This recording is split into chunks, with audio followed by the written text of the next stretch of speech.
Hey, thank you for your comment, Brock. A very good point, and I'd like to respond with a story about King David, perhaps one of the most sinless people ever to have lived.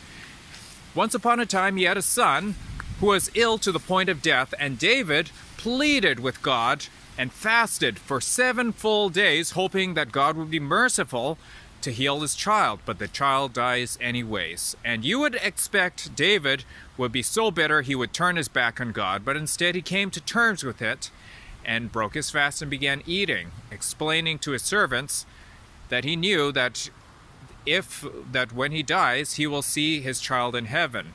But meanwhile, he figured he would just pray to God, hoping that God would change his mind and let him live.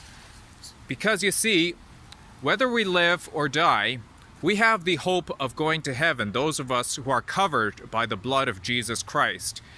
And if you are too young to understand the reality of sin and accept Jesus Christ, well, God is going to be merciful to take you to heaven if you should die before you reach such an age of accountability.